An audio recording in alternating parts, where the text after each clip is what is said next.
Hey folks, a number of you have asked me for updates regarding the cryptocurrency debacle I had happen, actually NFT debacle that I had happen back in September, since I posted about that on Facebook, and it's grown into such a big thing I couldn't type it up. It's too long. So sorry about the video. I'm obviously not having a professional quality background or anything. It's just kind of my room, which is quite a disaster right now, because we had pipes burst and I haven't recovered from that, furniture missing and bookcases and stuff. Anyway, and for those of you, because I'm going to post this publicly and I'm going to put it on Twitter, so who knows who's going to watch this. For those of you who don't know me personally, I have to step back a little bit so you can see. Part of the reason also I don't type, I am I'm disabled. I've been from birth. No big deal. Anyone who knows me knows it's no big deal. I mean, it is, but it isn't. But I don't type well, so I'm just going to go do the video. I have partial but limited use of my arms and legs. There you go. So back in mid-September, I was new to the NFT world. Had been doing a little bit of investing for just a couple, 3 weeks, learning. At that point in the learning curve where you think you know everything and you realize that you don't know anything right after when something bad happens to you, something bad happened to me. So one day on a Saturday night, I'll walk you through the details because I've had people asking me for the techie details. Um, I was using my Coinbase wallet and I was buying something, I don't even remember what, and it wasn't compatible with Coinbase wallet. So I went to switch over to my MetaMask wallet. And I switched over, bought what I was going to buy, went to switch back to my Coinbase wallet, and I couldn't get back in. And literally, all it did, you get the little screen over on the right side of your screen that pops up and says, confirm or deny, has words similar to that. And I would hit confirm, and nothing would happen. I would hit deny, it would close. I would open it back up. I would get the same little box, confirm, deny, to connect the wallet. Hit confirm, nothing would happen. Just nothing, nothing. I mean, it didn't even click. It didn't change colors. There was like no box there. I couldn't figure it out. So I did one thing that was probably a huge mistake. I went on to Reddit and said, "Hey, I can't get back into my Coinbase wallet." Reddit and Twitter and any of those sites, this is such the Wild West that it's just a tremendous amount of just frankly bullshit that comes at you. Immediately, I had 5 posts that were 5 responses to my post that were verbatim the same but with different links. It said, "I know just how you feel. That happened to me too. Here's how you fix it. Go here," and it would say, "Go to Trust Wallet, and you can transfer from one to another." And another one was walletconnect.org, and then it would have a link. And I did click on one of the links, but I didn't put anything in because I looked at it and it said it was going to Trust Wallet. I looked up at the address and it wasn't Trust Wallet. I'm like, what the hell? So I backed out of it and just said, "You guys are scammers, go away." I wound up trying to recover my Coinbase wallet. Here's where I made the fatal mistake. I don't know if I got spoofed. I can't recreate it. It's been a while. But I don't know if I got spoofed and used a bad link or what. But I tried to recover my Coinbase wallet and I put my seed code out there. Boom. And at that point I didn't think anything happened and it was getting to be late at night on a Saturday night. And I said, screw it, I'll go to sleep. Woke up in the morning, have this slew of emails. And the emails are, "Congratulations, you've sold your Mutant Ape Yacht Club." I'm like, no, I didn't. "Congratulations, you've sold your Rumblecong. Congratulations, you've sold your Degens and your Regens," and everything that I had that was worth anything. And really, of the things in there were only two: the Mutant and the Kong. Those of you who are following NFTs know, ouch, I lost it. This is all my fun money, and they were all into those two. And especially with what they've done since mid-September, yeah, that was a crushing blow. And it was just, these things are gone.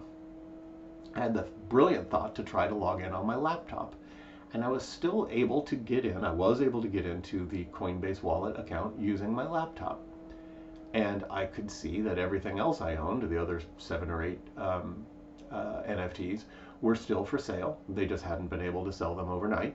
And how do you sell something that's worth $20,000? Make sure you sell it overnight. You sell it for $10,000 or $11,000. Of course, people snapped them up.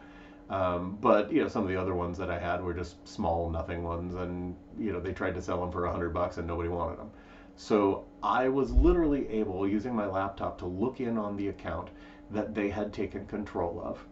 and watched them slow motion try to sell off my stuff. The Kong was gone, the Rumble King, the Kong was gone, the Mutant Ape was gone, the degens and the regens, my NF Toker was gone. But there were a few others, like I had one in the Secret Society of Wales. It took another week before it sold off. In this time, I'm trying to, because I can still get access to the account, I'm trying to close off, stop the sales, cancel the sales, get rid of the sales, give me my money back.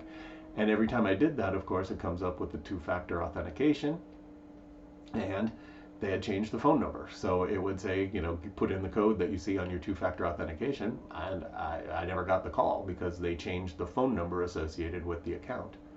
So I spent all day Sunday trying to get in touch with Coinbase tech support and and OpenSea tech support. If you've ever tried to deal with any of these two entities, it's impossible. There's no such thing as tech support.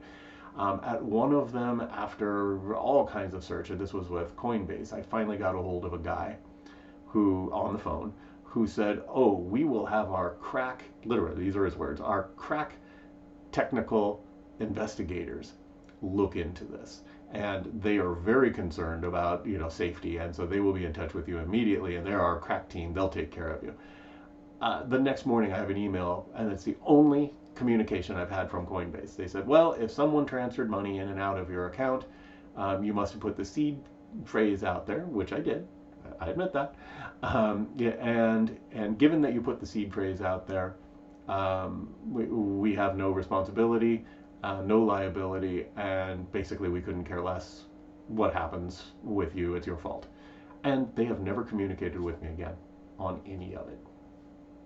OpenSea has been, I finally was able well, strange things happened. For 3 weeks, this slow motion sale went on, and then all of a sudden one day I was able to log into my Coinbase wallet account again. That was weird. Why can I get into my Coinbase wallet again now? I mean, it's like they gave me control back. I don't know. It's not happy days are here again. I figured that if the hacker was in the account once, they've still left their tendrils in there. I'm never going to use that account again. But I did go on, and with OpenSea, mark, there's a button now that you can tap that says, that it's a fraudulent account. There's been suspicious, nefarious events happening in your account. And it went through and marked everything that I sold as a suspicious account. This NFT has been associated with fraudulent events. Everything that I sold, everything that I hadn't sold, completely froze the account. But of course, all the NFTs that got stolen had been sold 2 or 3 times, and I feel sorry for the person who owns it now, and they've got an NFT with a mark on it, and they're not guilty of anything. Probably they just bought something that they thought they got a good deal on, and now they can't sell it. But none of them have been in touch with me or anything. So anyway, those are, I marked it with OpenSea, and all I've received from OpenSea is same kind of things with Coinbase Wallet. This isn't our fault. We didn't do anything if you put the seed phrase out there. To which I keep saying, look, I want you to do something with the NFTs, hold them, freeze them, I don't know. And all I get from them is once a week I get an email that says, "We have uploaded several patches recently. Did they fix your problem?" And to which I keep responding, "I was robbed. Your patch is not going to fix that." And in my mind, I've been very open in my communications, or my attempted communications, with both these companies. I'm saying, look, I understand. My fault. I did something stupid. I put my seed phrase out there thinking that I couldn't get into my account, and how else do I get back in? I have to recover it. But what led to me not being able to use my account? What happened right before that caused me to say, how do I get back into my account? I need to recover it. And I stupidly put the seed phrase out there. Nobody has been able to tell me why I couldn't get into my Coinbase wallet account. And the fact of the matter is, a wallet that you can't get into is almost as bad as a wallet you can't access anymore because it's been stolen. I mean, either way, you don't have access to it. I couldn't get in. So anyway, through all of this, a friend of mine said, I have a friend who is a private investigator who specializes in cryptocurrency. And through the grapevine, I got put in touch with a private investigator who worked for a decade with the NSA, tracking crypto for gangs, cartels, terrorists, that kind of thing. And he's recently gone out onto his own. I got in touch with him, and he has been freaking amazing. Now, it's always one of those things. If you don't know someone and something, and someone else does, you think they're brilliant.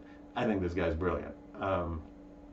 He has tracked the crypto. He says it's very, he sees all kinds of signs of low-end, unsophisticated money laundering.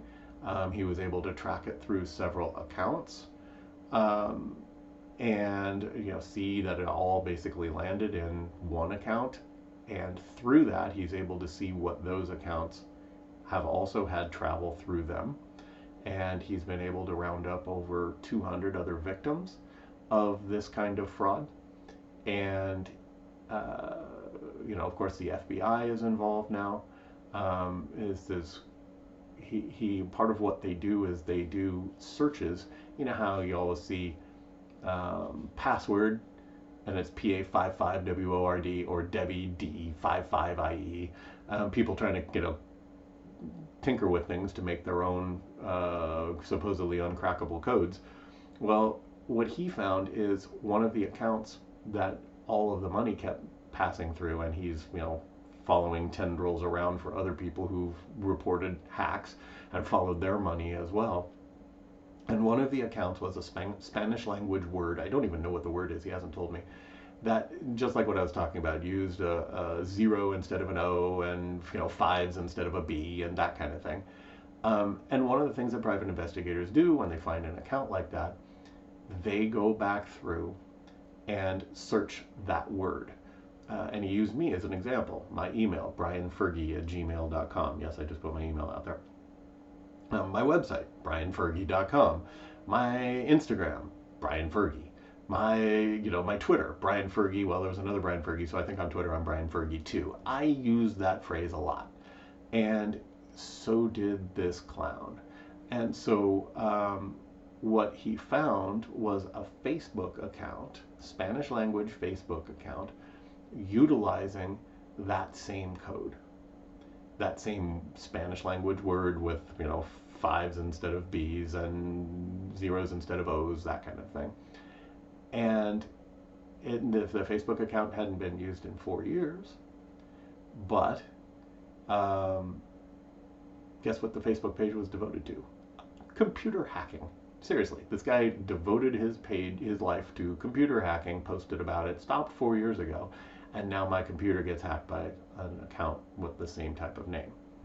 So Interpol is involved. And they are telling me, of course, the odds of recovering anything are slim, but because the FBI has a full report and we're keeping them up to date and creating what amounts to a legal version of a class action where they're finding something that's pretty investigatable, if that's a word, and they're putting together this package and taking it to appropriate federal and international authorities. And they're very interested in this case because it's happening out there. I'm not the only idiot who did this.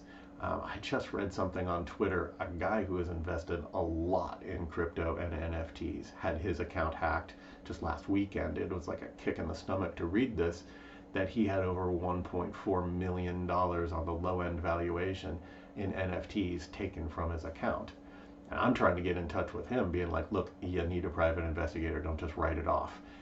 File to the FBI, file to Interpol, let the authorities know what's going on, because the only way you have any chance of recovering stolen property is if you file a police report.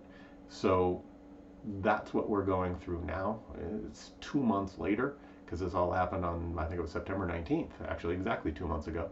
And, I still don't have anything back. I've learned a lesson, a big valuable lesson. I just purchased, actually, the box is right here. All you can see is the box.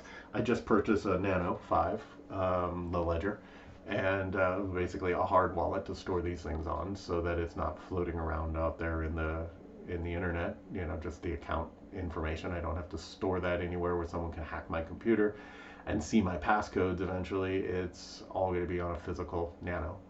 Um, so that's where that is.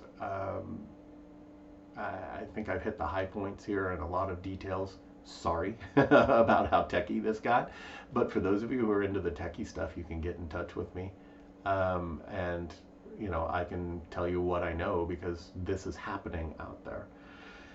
The crypto world and the NFT world, there's a lot of money to be made out there. I guarantee you, I'm still interested in this, but you also have to understand it's the wild, wild west.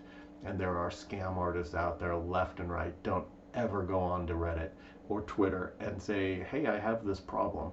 Anything that you mention on either of those places, or I'm sure anywhere on the internet, where you say anything that sounds like tech support, you immediately get responses that are like, "Oh, I know just how you feel. That happened to me. Here's how you go. Click this link, and it'll take you to my buddy who can fix this for you." All your shit's gonna be gone immediately. You're gonna get wrecked. That's just the way it works. So, please get in touch with me if you have any questions. Make comments, down below, and I'm uploading this to YouTube, and wish me well. I hope this doesn't happen to you. It sucks. Thanks, folks.